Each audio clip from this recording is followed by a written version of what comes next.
welcome to Teawithmike, episode number 28. Joining me today is Tammy Cunnington. Welcome to the show, Tammy. Thank you for having me.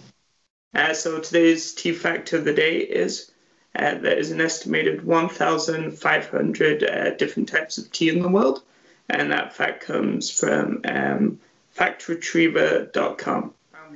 When did you first start becoming interested in the world of swimming? I didn't actually start swimming again. I swam as a child, and then I didn't swim again until around 2001, 2002, when I decided to compete in a triathlon. And at that point, it was just for, purely just for fun. I was just, getting fit. This club at the gym I was at was doing a first-time triathlon club. So I joined that group and started swimming, and I could only swim backstroke. And so even though it was, a lot of the races were open water, I still swam just backstroke. And then as I became more competitive, I went from doing sprint distance to Olympic distance and all the way up to half Ironman distance. And then they started talking about putting paratriathlon into Rio. And started thinking, well, I'd kind of been the grassroots starting of it in Alberta for para athletes. So, well, this will be my one chance to do, go to the Paralympics and compete in my sport because I love triathlon. And then it was about 15 months or so before Rio that they decided only certain classifications were going to be put into Rio. So in parasport, we're in numbers basically, so that we race against most like that. And was full, so I wasn't going. There was no one in my group going to be allowed to compete in Rio. And so from that point, so that was sometime early, October of 2014. And at first I just thought, okay, well that was my last chance for Paralympics. I'll just continue racing for fun or whatever. And I had hired a swim coach for triathlon, and she said, well, let's go to one meet, just swimming, and see how you feel, if you like it, if you hate it. Yeah. And so she had been teaching me a little bit of freestyle because it's harder for me with my left arm. But so we had worked on freestyle for parts of the triathlon, like for sighting and for finishing. And she said, let's go to this one meet. So I went, and my times were right on national standards. And That's wow. That's incredible. Give it a run. So that April of 2015, I qualified for World Championships and Para-Pan Am Games. And then the following April, I qualified for. For the 98% of people that have never been to an Olympics game or let alone competed, how would you describe that feeling of being introduced on the starting block right here in the national anthem? Well, I never got to hear the Canadian anthem. Okay. They say your name and your country, but yeah, it was very surreal. My first race that I came out, because all the pools look the same, whether whichever Paralympics it is. They're all they're so done up, and they look so different than a regular pool because they're all fancy for the games. And so coming out on the block and having the maple leaf on my chest and on my cap and my name on my cap was very surreal. And you see see yourself on the big screen when you're sitting there waiting, and yeah, it was spectacular.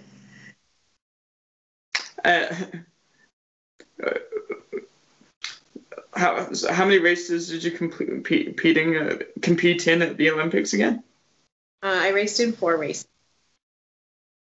And did you feel the same level of excitement each time, or was it the initial burst of the first race, and then it's and now the additional 3 races? Now you're it's all about swimming, block out the environment. For me, it was actually taking in the environment because it made it better for me. Okay. I got really ill in Rio. I had just about had pneumonia.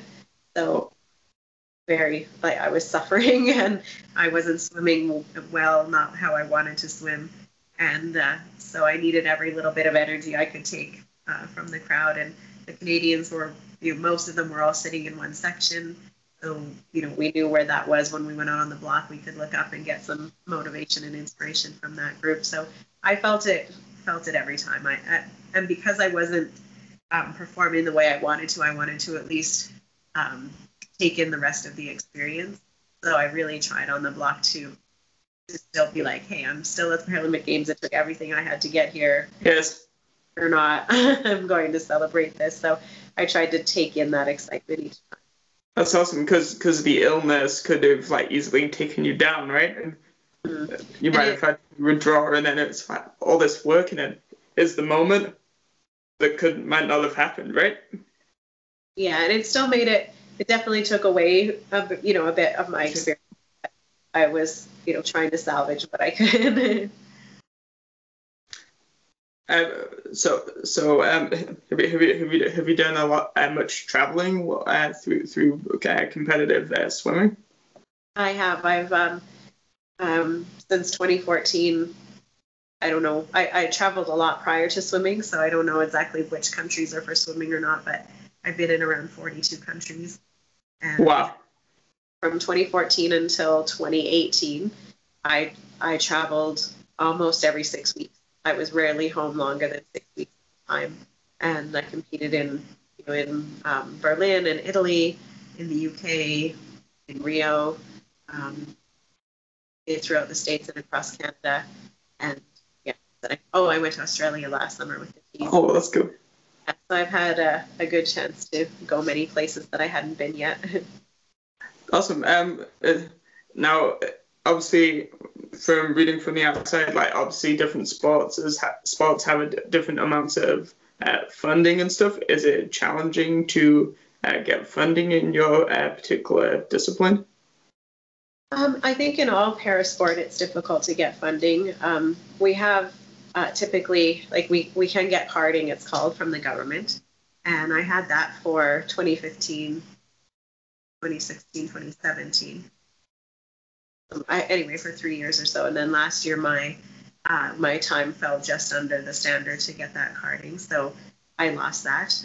To get private funding and sponsorships is really challenging unless you have a gold medal. It's harder to get to be recognized and to get that level of sponsorship without those medals. So for sure. So how did the opportunity, we'll switch it up a little bit, how did the opportunity come along for you to start doing some public speaking and that sort of thing? I've actually done done a lot of speaking throughout the years, even before Paralympics. Oh, okay. At different times and different areas and different topics. And then I didn't really start to focus on it until 2015, 2016, when I started to be asked a bit more. And I do love it. It's one of my passions besides sports. And so I started to really focus on trying to build that career for my retirement a little bit and get ready to still be able to be in the sport world. Mm-hmm. I retire, but in a speaking side instead of. Are you hoping to still combine the two, or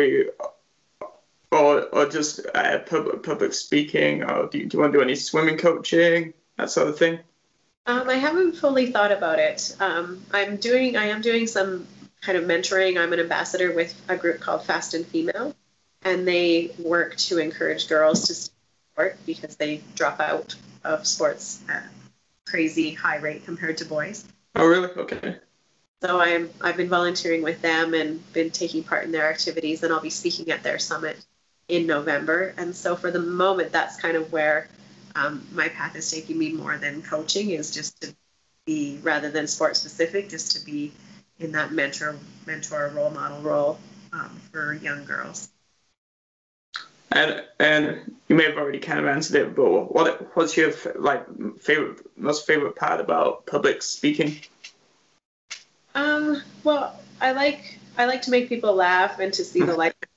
So, even though, like I said, I've bad days and it's not been easy, being in a chair, I like to tell stories so that maybe I can make somebody's day that I'm talking to. Maybe they're having a bad day, but if I tell them something that's happened to me, that it might change their outlook. And so I often share the story that, it was 2 or 3 years ago, I was at Costco and it was really snowy and my chair slipped when I was putting it out of my vehicle, and I fell over and hit my chair in my stomach, hit the snowbank. Oof.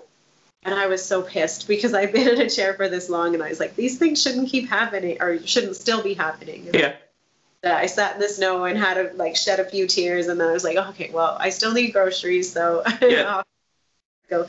And so it gives everyone a good laugh, and then also makes them be like, oh, well, I was probably out there that snowy day, but I didn't have to worry about pushing my chair through it, like from their point of view. So I just like to share those kind of like real life moments so that people can see what others face, and not to lessen their bad days or their worries, but just to give them some camaraderie and like like I know what you're feeling. Good, nice.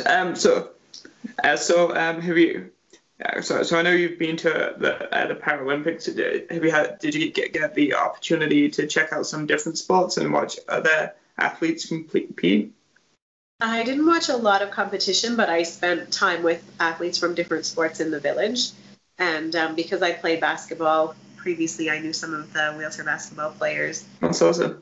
So I, had time to check in with them and see how they were doing. And I knew some of the goalball players and the coach. So yeah, it's really interesting being at a multi-sport event because then you get the chance to share the good and bad, not just with your group that you're with every year, but with a wider group of people, and you get to support a wider group of people. So we're all there wearing the same uniform and giving the same.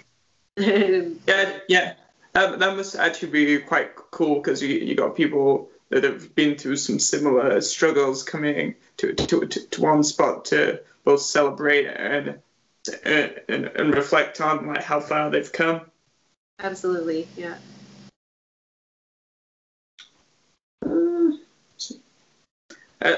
So obviously you're very athletic. Like, do you have a strict regime when it kind of comes to like diet?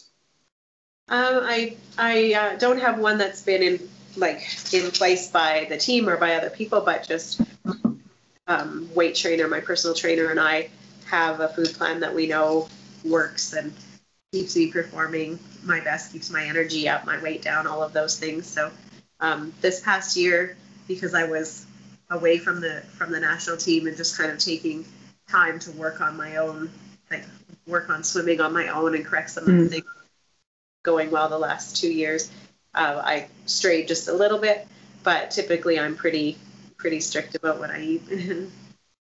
Oh, so there's not much opportunity for a quick chocolate bar or all that sort of thing. Well, I have enough calories like every day or two for a small sheet, but it would never be a whole chocolate bar.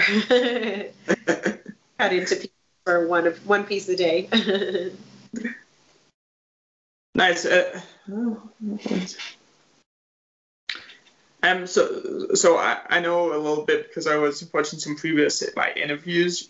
You do you have a permanent coach, or do you go through cycles, like when you have a coach and when you don't? I have a permanent coach again now.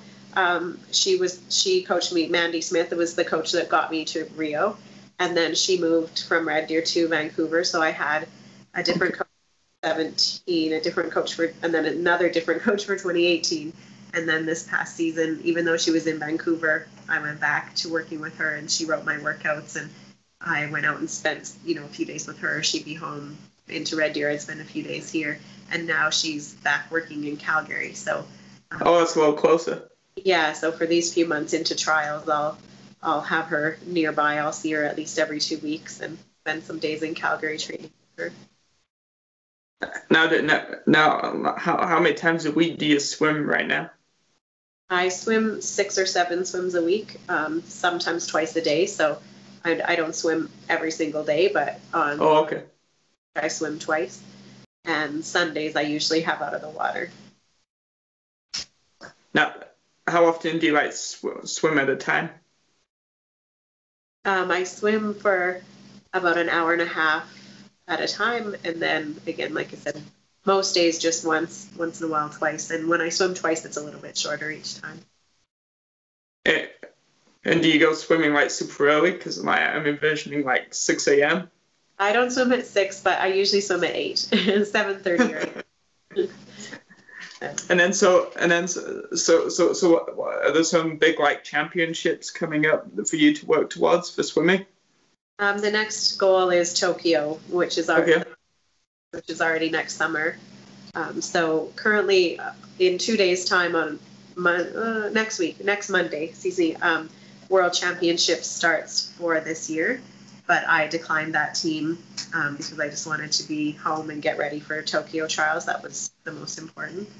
And so the biggest meet will be April, which will be trials.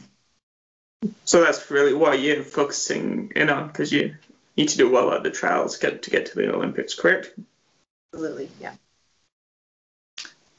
And what's your favorite type of like swim stroke outside of the one that you compete in? It changes all the time, but now my favorite event is the IM, which is the individual medley. And for my classification, it's 50 backstroke, 50 breaststroke, and 50 free. And so it's 150 altogether. And I prefer that distance because I'm not really a pure sprinter. So the 150 gives me a little more distance to get my heart rate up and get going a little bit more. So you'd say as a swimmer, you're stronger in the technique versus speed? Yes. Nice. What is some things that you do to kind of like relax outside of sports and public speaking and volunteering? Well, my husband and I like to do a lot of activities they're still active, but not necessarily my sport. So I like to downhill sit ski, but I haven't done that for a few years because I don't want to get hurt when I've been competing high level.